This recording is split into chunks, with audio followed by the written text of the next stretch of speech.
What's up, y'all? Tonight we have something brewing in the Oklahoma Joe's Bronco. We are going to be making pulled pork. So I'm going to show you guys how I set up my Bronco for smoking, how I get it started, seasoning the butt, putting them on, and the process straight till finish. See you in a little bit.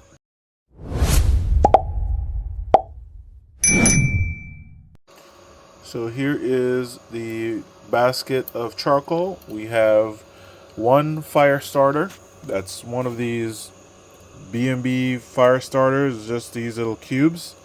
And we have it in one corner. You notice how far away it is, just tucked away on this side right here. Because we want this to catch a little spot of charcoal, and then we're gonna use our intake to manage our airflow to let this burn for about 12 to 14 hours to cook 2 pork butts. All right, stay tuned. Now, this video today is sponsored by Whiskey Bent Supply. Go check out whiskeybenbarbecue.com. They are the manufacturers and distributors of my rubs right here in partnership with Patio Provisions from out of Utah. Alright, so tonight for these pork butts, we're going to go jerk seasoning. I love jerk flavor on pork, so let's see how we do this. I'm still recovering from shoulder surgery, so I'm not doing any heavy lifting with my right arm. So in order to make sure, I'm just going to keep the glove on my left hand. That way I'm not tempted to grab anything. Now, if you want to get my seasonings, you can find this up on my website, cookingwithkunchi.com, or you can find it on my TikTok shop, or you can go to Whiskey Bent's website, Whiskey Bent's Instagram. You can find this many places. Now let's get this out of the cryovac. Is 14 pounds. So they're both about 7 pounds. I think these are going to be done in like 8 hours. It's going to be about midnight by the time we put these on. We don't have them sitting out to come up to room temp or anything like that. We're getting them seasoned and on the smoker right away. And these are coming straight out of the refrigerator.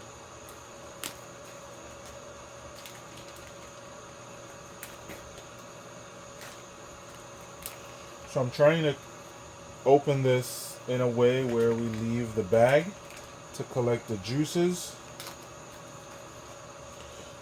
That way I don't make a mess on my board. You don't have to do this. If you want to make a mess, you can go ahead and make a mess. But this is how I do it. So like I said, these are boneless. Bone in, boneless, the procedure is the same. Alright. Now for butts, I'm not going to do anything to them. I'm not trimming them. I'm not doing anything. Only thing I like to do for these is to cross hatch. I like how it looks. That's the first thing. The next thing is I like getting seasoning and smoke down more into the meat. So just a couple reasons why I like doing that. It also helps the fat cap from not shrinking. Like when it shrinks, the fat shrinks, it tightens up the whole meat. I don't want that to happen. So that's another reason why I like to do this right here. And then I also like to have the fat cap, those little pieces distributed through the meat. So if you don't do this at the end, if you want your fat in there, you're gonna have to break it up, right? I don't want to have to break it up. It's right this way. It's already gonna be in little pieces. It's gonna go throughout the meat, and nobody's gonna get a big chunk of fat because each of these little knobs are going to render down.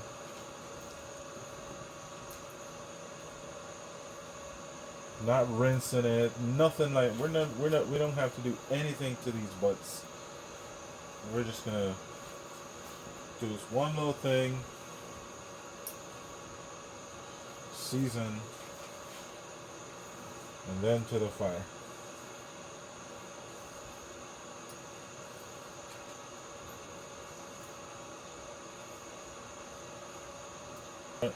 So since I'm not cutting anything off, I'm just going to throw this away.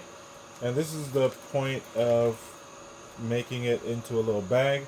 I get to just pick it up like this, and all the juices are in there. No binder on these either. Alright.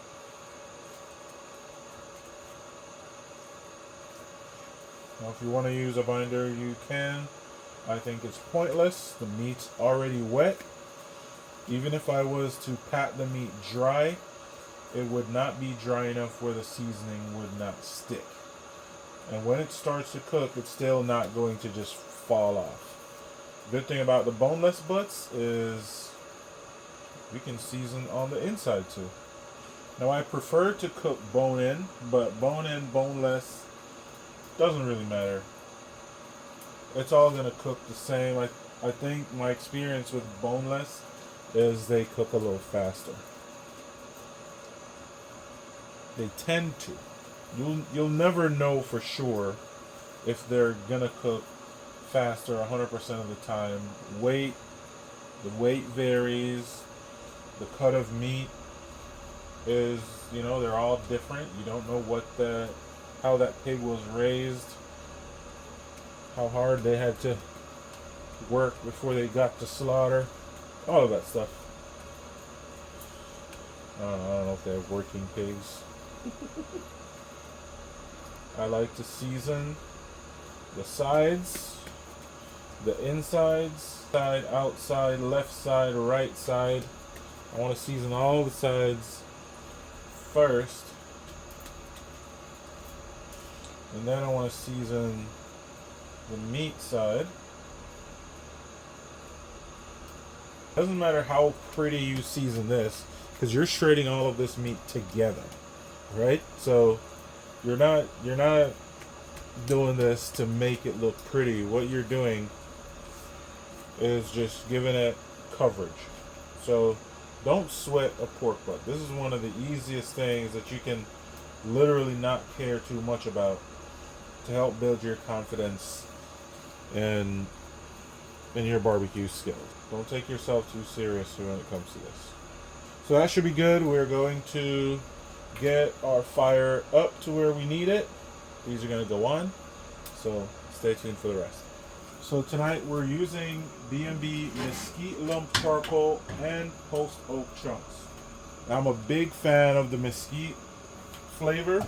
Mesquite lump charcoal is a little bit more mild than the straight mesquite wood, and we also are mixing it with some post oak, so we're going to get a really pleasant flavor out of this cook. Now we have our fire starter burnt out, so what we're going to do right now is shut this down.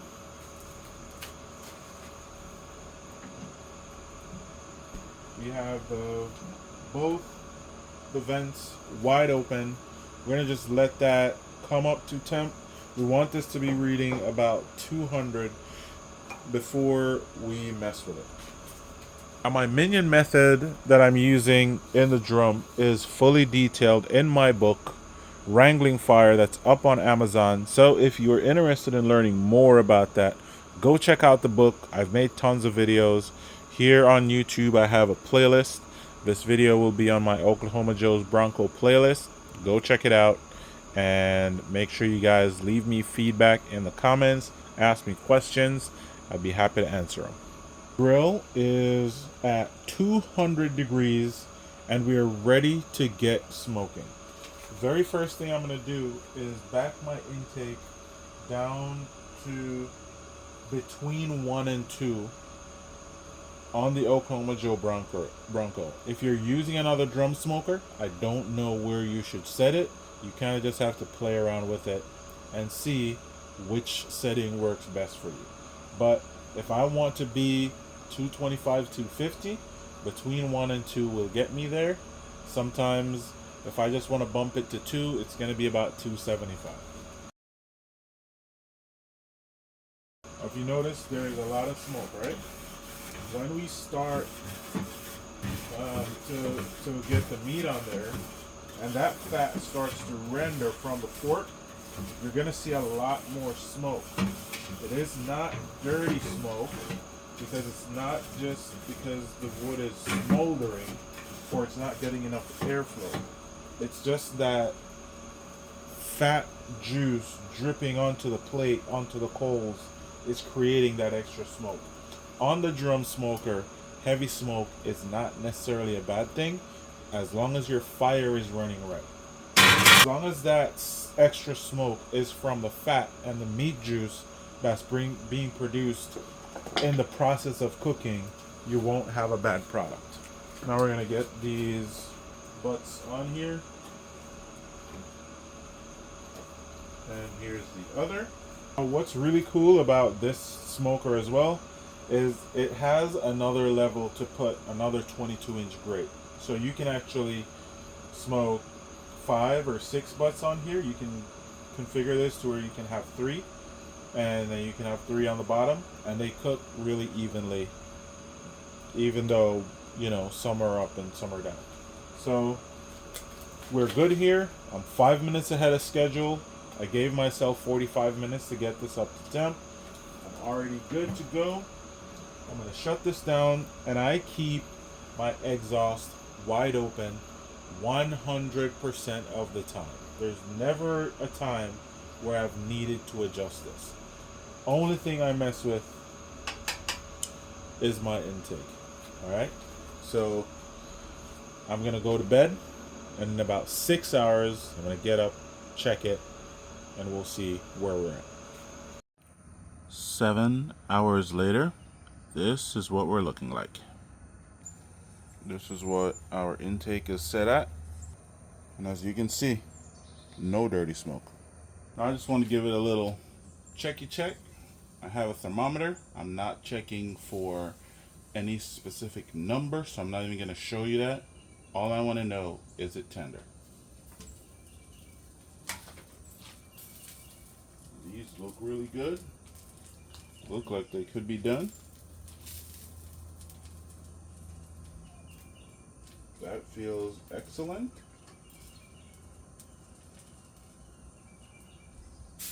This one has a little bit more time to go.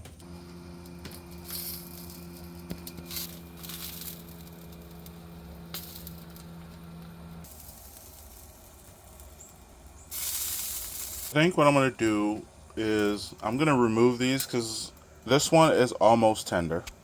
This one is already there. I'm going to remove them both. I'm going to put them in my oven on keep warm, wrapped in a pan. That should finish breaking down this piece of meat, and I think we're going to be good. So let me show you how I do my jerk pulled pork.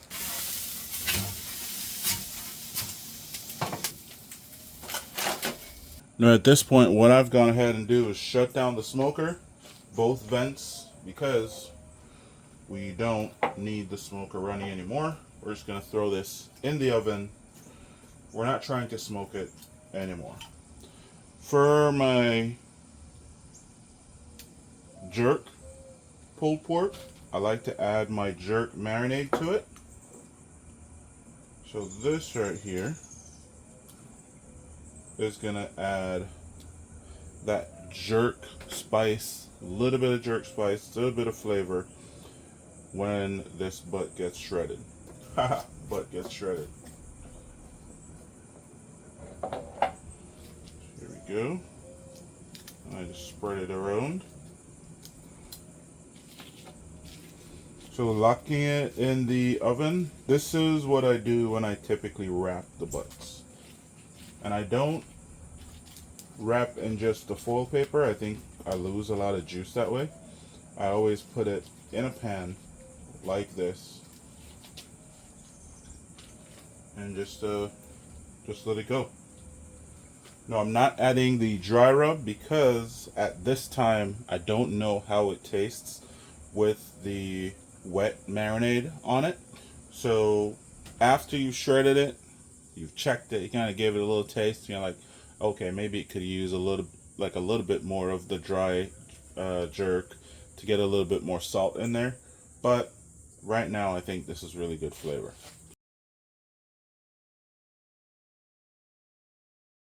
No juice poured into my pan at all. This is how I do it every single time, no matter what smoker I'm cooking on.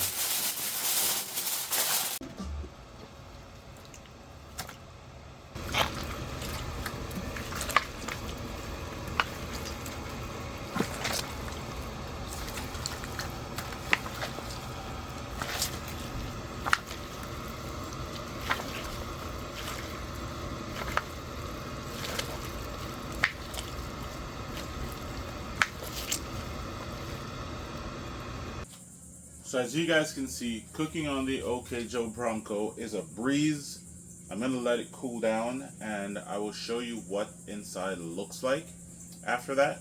But right now we have it all shut down and you'll see a couple clips of the when it all cools down, how much charcoal we got left and so on. But a breeze, we did not have to come out and mess with it. Once you set that dial, once you have your fire started properly, you are going to have no issues running this thing overnight or for a very long time. Follow for more, y'all. So this is what we got left over from that cook. Alright, so you guys can see.